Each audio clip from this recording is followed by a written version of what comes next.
Welcome back. Welcome back.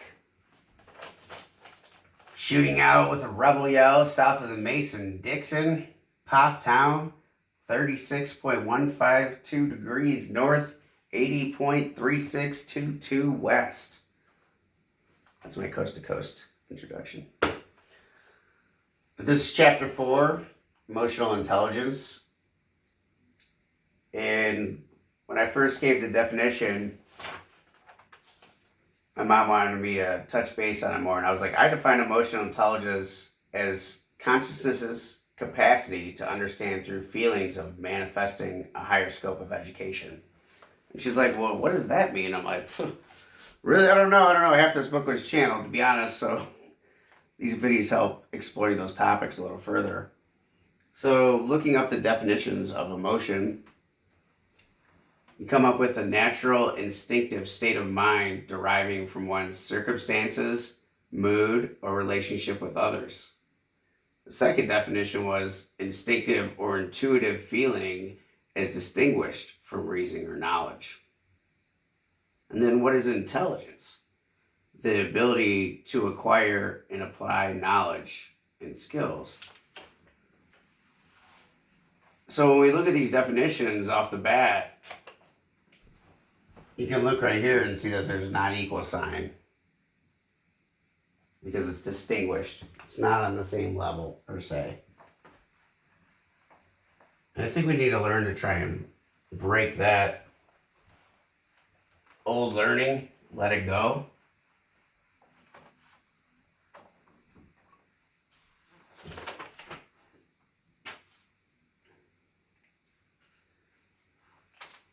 If we go back to when we were younger, it was told to us, that's not cool.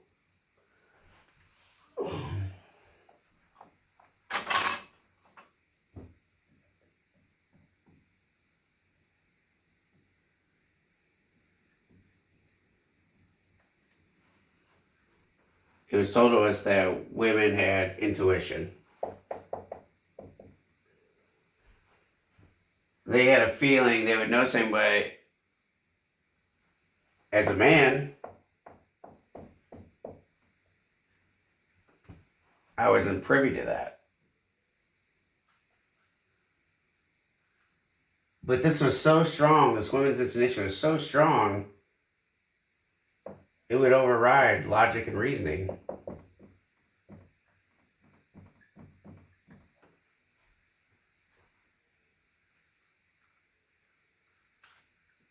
And it didn't happen the majority of the time, but when it happened, some people that would never agree with a circumstance that happened and somebody foretold it,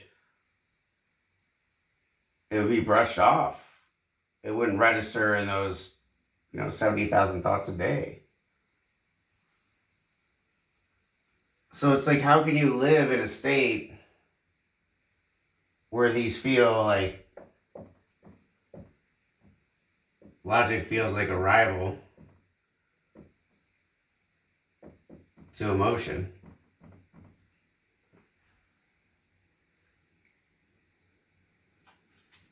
If you ever got in a fight with somebody when you were younger, kids can be cruel. We punch each other. But after you finally get over that fear and confront the other person, there's a respect that's built. There's a coming together. And it's like, that's like a metaphor for bringing emotional intelligence on par with your conscious reasoning and logic, having them weigh the same. So it's like, how can I open up to this other state that has really hit me pretty hard a lot of the time? So number one, I think you should stop reacting immediately,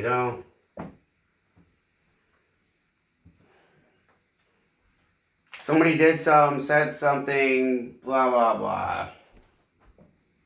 I'm at red. You're blaring.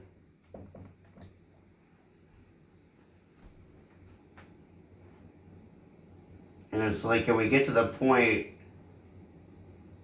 where we can recognize that, override it, and step back so we can have both of these on par with each other at times in our daily life when we called upon.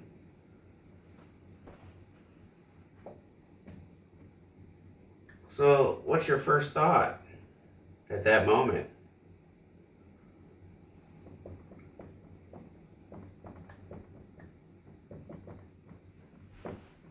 You're like, I don't like that. Not at all. Don't like it. You know what? Don't like it.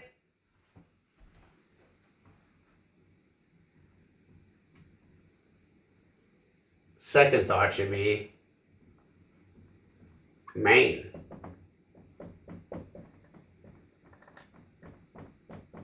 I'm amped up. Like, jolted, moved.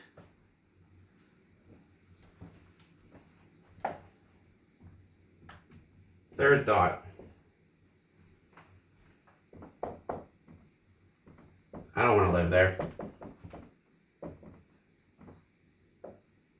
It's not who I want to be.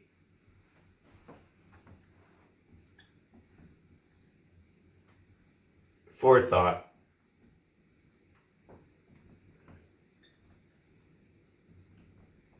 what does this person need? And can I afford it?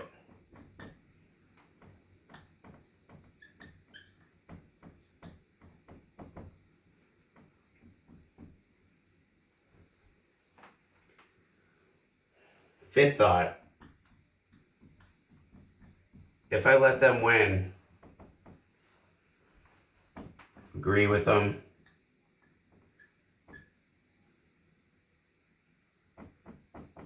is the juice worth the squeeze?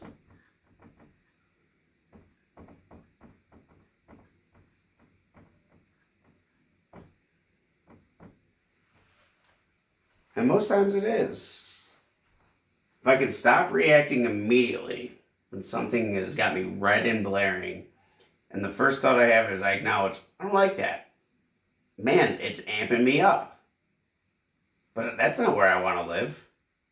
And what do this person need or situation need to be resolved, and can I afford to give it?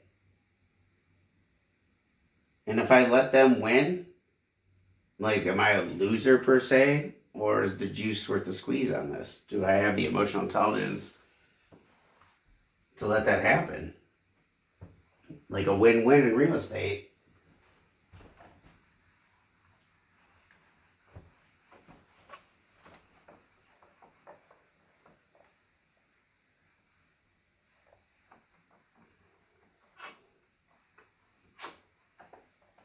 And I realize that's easier said than done. It's like, how much love do you need to be able to follow those steps? And not jump off at the first part where you're red blaring.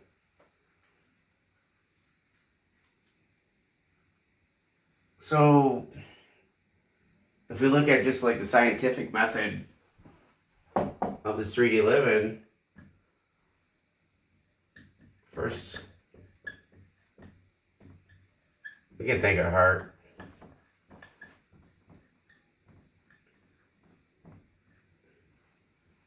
It's pumping 100,000 times a day, giving all the nutrients and oxygenated blood so I can walk and talk and reason logically. And that's known completely. Easy thing I can do. Thank you. And then if we go over the other track to like an emotional intelligence level, you know, when I did this meditation for the heart, it was a crazy experience because the guided meditation told me you're right outside your heart, and every single person you've ever met in your life is there. And they're high-fiving and hugging you and thanking for the time you spent together. Like, just amping you up. And then you go inside the heart and you see all your past selves. And when you see like your 8-year-old self coming up to you and saying, "You're enough love for me and I'm enough for you and I'm proud of what you're doing," it's super powerful. And as you get to that point, now you've had this external gratification, which we always are looking for to make us feel whole. But you go inside and you're like, "I'm good." And then you go totally inside the heart. And for me, I just pictured a study. I'm just going to study a little library. And my heart's there. And the guy's like, "Picture your heart." And it was another version of myself I'm looking at. And then he's like, "Hey, why don't we call down the mind?"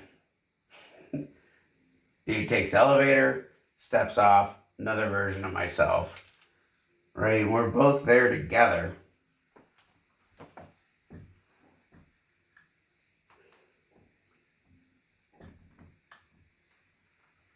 And I have a question, and I'm like, what do I need to do at this point in my life with this situation? Whatever question you may have, we're always facing uncertainty every day.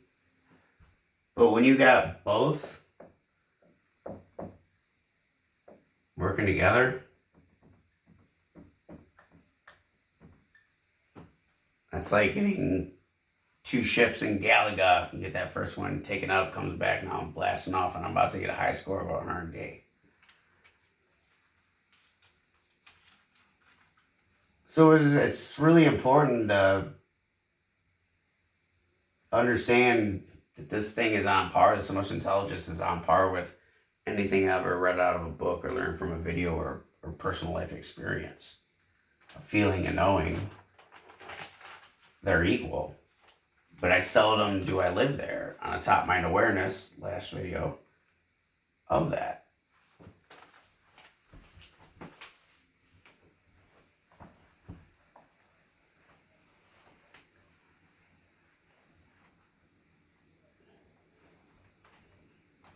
I've been having this thought recently.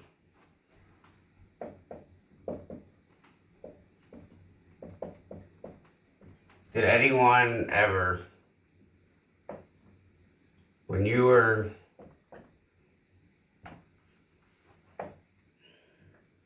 growing up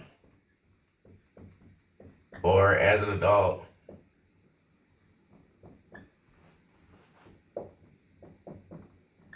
tell you to love yourself as much as a significant other or parent?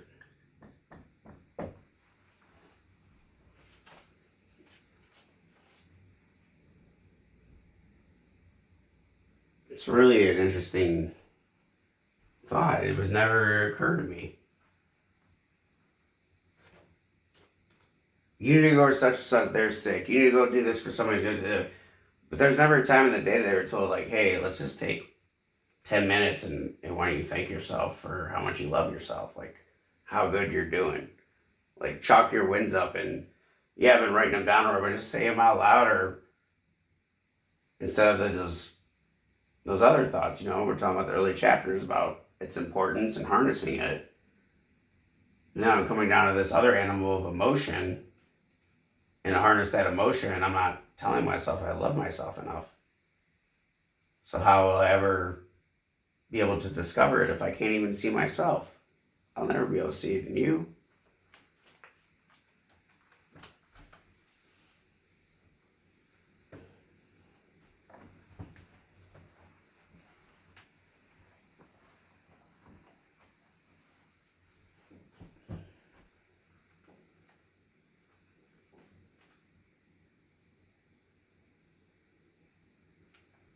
So I guess the metaphor, or just like the main point of like learning about emotional intelligence, is that AI is completely equal to logic and reason of your rational mind.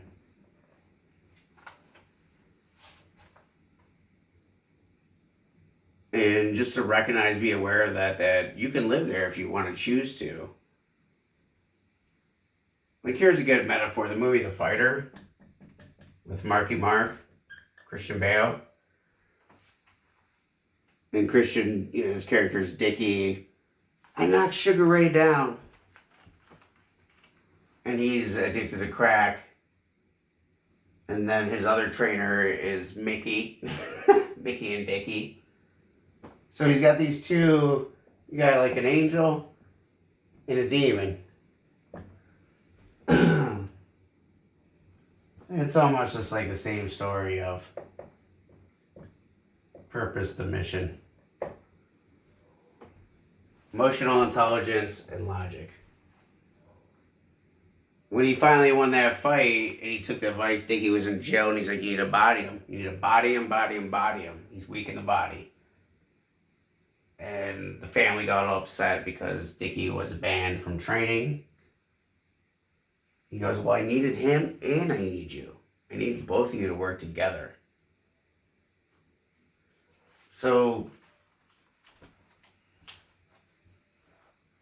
you can work as the general or the soldier. It's like, which perspective on the battlefield do you want?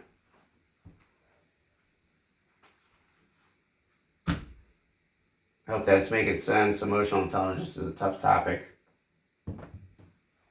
Smile big, shine bright.